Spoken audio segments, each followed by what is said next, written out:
Las bancadas consideran que la ley para hacer posible el retiro de credenciales a diputados o diputadas por faltas al deber de probidad no debe entrabarse en la agenda legislativa y de inmediato se impone iniciar el diálogo para dar forma a un texto de consenso. Sin embargo, definir las actuaciones o conductas que justifiquen revocar esos cargos no está exento de polémica y opiniones contrapuestas, según afirman legisladores. Va a ser una ley controversial porque hay muchas formas y procedimientos de establecer el camino para la sanción y la forma de despojar de la credencial a la o el diputado que cometa una falta grave al deber de probidad, pero tendremos que encontrarlo, es una obligación moral de esta Asamblea Legislativa. Sí, obviamente va a haber criterios diferenciados, va a haber algunos diputados que van a tratar que sea un régimen más suave, más light, otros que nos gustaría una norma más firme, más dura, más rigurosa, pero vamos a tener que ponernos de acuerdo. Aquí lo peor que puede pasar es que la Asamblea deje pasar el tiempo y no apruebe ninguna ley y quede en el aire que algunos diputados quieren protegerse o taparse al no permitir que exista ese procedimiento para cancelarle las credenciales a alguien que comete una falta ética. La reforma aprobada define ya ciertas restricciones en el ejercicio como diputado. Si se dan ciertas condiciones, los diputados no pueden celebrar directa ni indirectamente o por representación contrato alguno con el Estado, ni obtener concesiones de bienes públicos que signifiquen privilegio, ni intervenir como directores, administradores o gerentes en empresas que contraten con el Estado, obras, suministros o explotación de servicios públicos. Pero la ley debe darle un carácter más preciso, según afirman legisladores que se disponen a trabajar en esta legislación. Y que siempre se resguarde las garantías y la presunción de inocencia, pero sobre todo tipificar muy bien cuáles son la gravedad de los diferentes rubros. No es lo mismo brincarse un alto a tener una acusación de narcotráfico y en ese sentido o favorecer a una empresa, etcétera. Es decir, hay que hacer esa diferenciación para evitar malas aplicaciones. Para el cierre de esta semana se proyecta iniciar ya una labor de coordinación para preparar un plan con un grupo de asesores legislativos.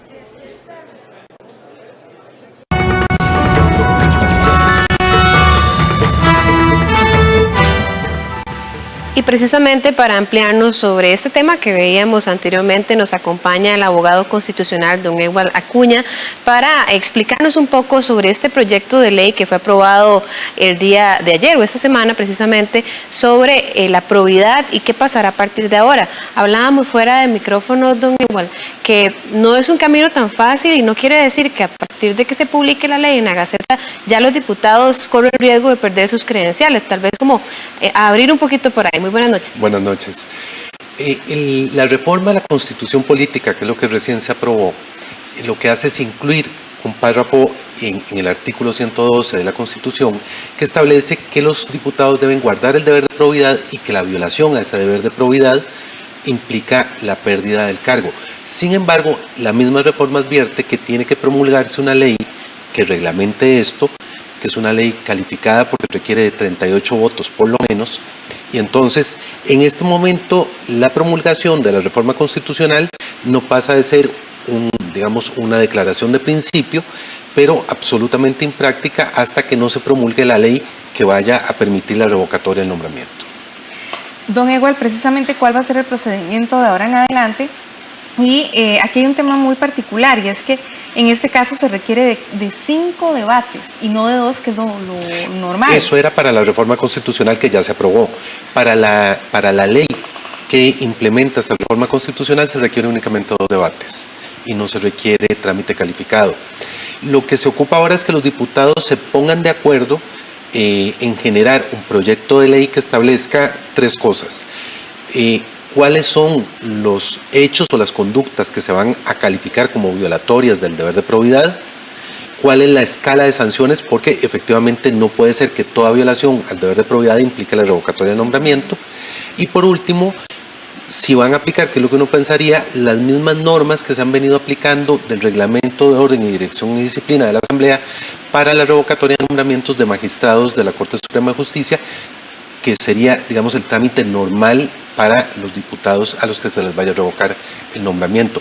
existe otra posibilidad, que es atribuirle la decisión de la pérdida de credencial al Tribunal Supremo de Elecciones, pero que la veo, digamos, más lejana, por lo menos en lo que han comentado los señores diputados.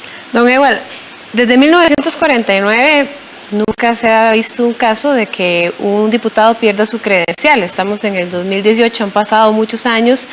Ahora, ¿qué podría o qué casos pensaría uno que puede llegar a este extremo? Decía el diputado de la Unidad, don Pablo Abarca, que no es lo mismo brincarse un alto a tener tráfico de influencias. Entonces, ¿qué momentos o situaciones podrían llevar a un diputado a perder un credencial?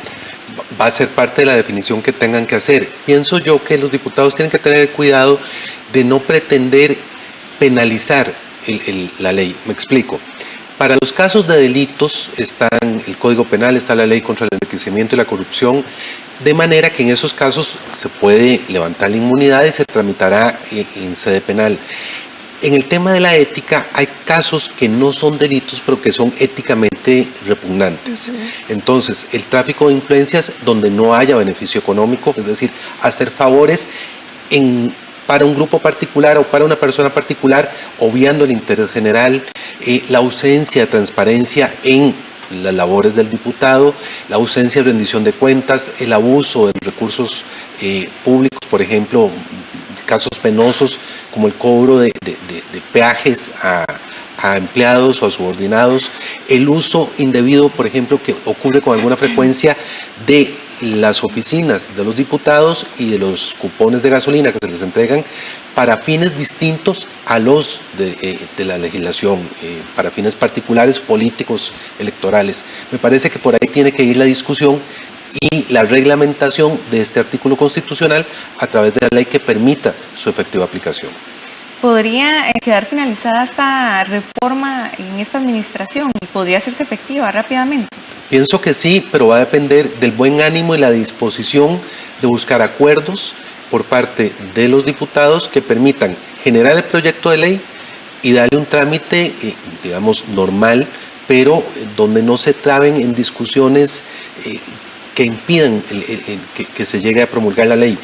Por ejemplo, esta reforma, el artículo 112, el texto original sí establecía en qué casos y en qué formas se daba la revocatoria. ¿Cómo en cuáles, don Ewald? Los casos de falta de transparencia, los casos de tráfico de influencias, independientemente si había o no beneficio económico, los casos de abuso de recursos de la hacienda pública, los casos de ausencia de rendición de cuentas, y sin embargo eso trabó la discusión, tuvo que modificarse el proyecto original para generar este párrafo que se incluye ahora en el artículo 112, que establece la obligación del deber de probidad y la pérdida de la credencial, pero se deja claro que habrá que promulgar una ley, que es donde viene ahora la importancia de que los diputados pasen del acto de la buena intención de esta reforma a la promulgación legal de una norma que permita sancionar efectivamente estos casos. Se dice que fue en tiempo récord porque, bueno, fue el 1 de mayo que entraron los diputados, se hicieron 5 debates, los cuales fueron... Tres, los cuales fueron aprobados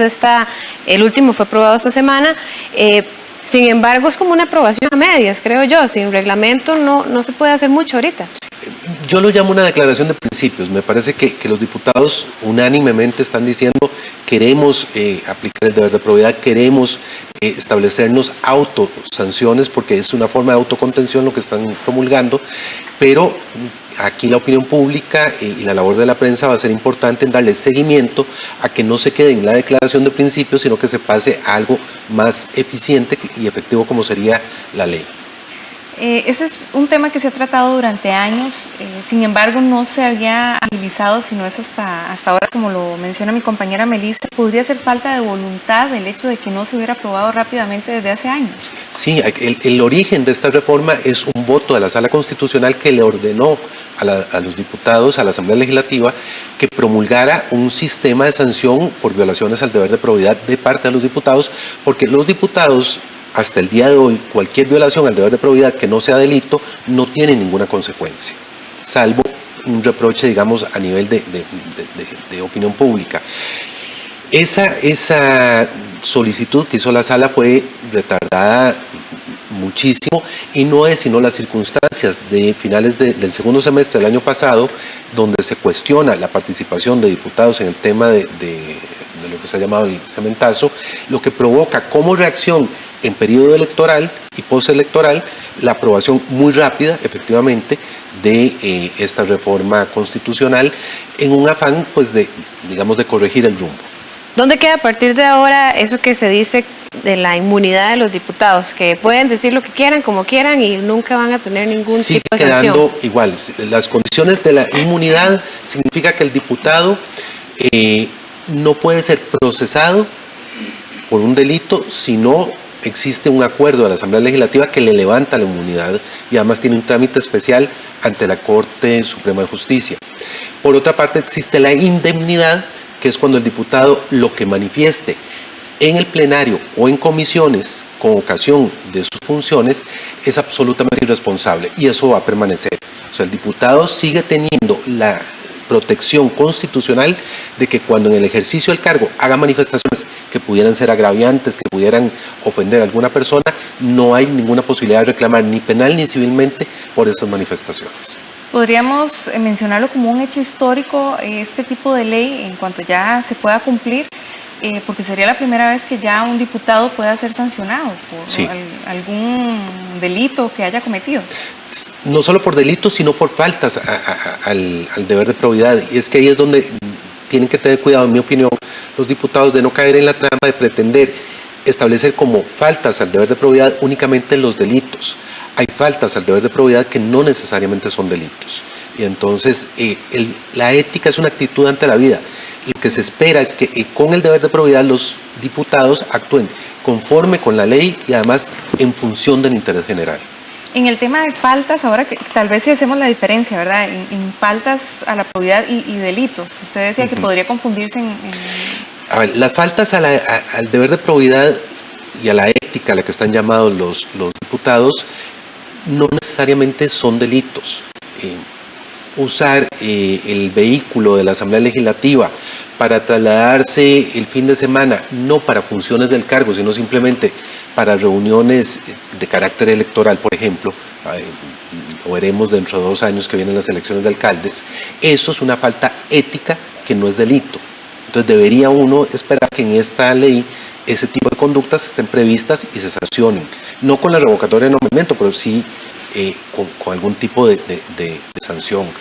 Los casos en que se contrate personal auxiliar de la Asamblea Legislativa con presupuesto de la República que no laboran en la Asamblea Legislativa y no se sabe a quién le rinden cuentas o para qué están contratados. Y podríamos ponernos a hacer una lista de situaciones que es precisamente la labor que tiene que hacer quienes vayan a redactar el proyecto y a discutir el proyecto que permita la aplicación de esta reforma constitucional. Don Edward, ¿cree usted que con proyectos como este, hace poco también, en la administración anterior se aprobó el de nepotismo, también está pendiente la reforma al reglamento de la Asamblea, se quiere como pulir un poco más la Asamblea Legislativa y que no haya tantas situaciones de crítica por parte incluso de los mismos ciudadanos de que no se cumple su labor, es un atraso, etcétera?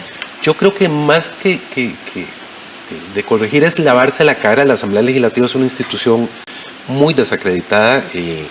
Los diputados que han ingresado vienen con nuevos bríos, gente joven en su mayoría, que tienen claridad de que las formas viejas de hacer política ya no tienen espacio y que este tipo de normas no tienen que verse como una forma de castigo, sino como un camino que se le marca al que quiera servir en la función pública para que tenga claro que se llega a eso, a servir a la función pública y no a servirse.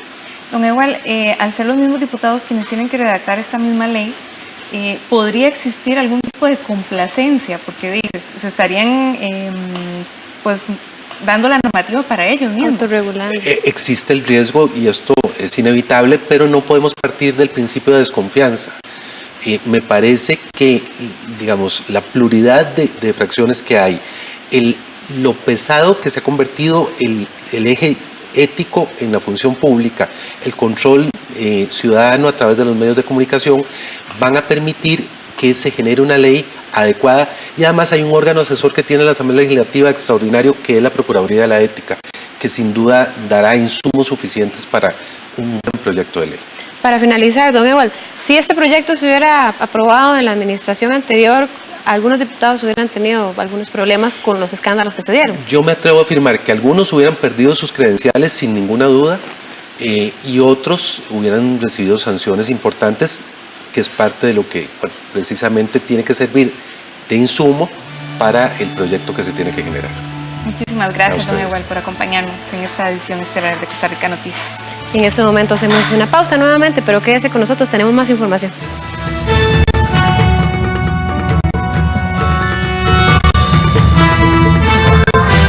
Según datos de justicia, la mitad de los menores de edad detenidos a la espera de juicio o condenados están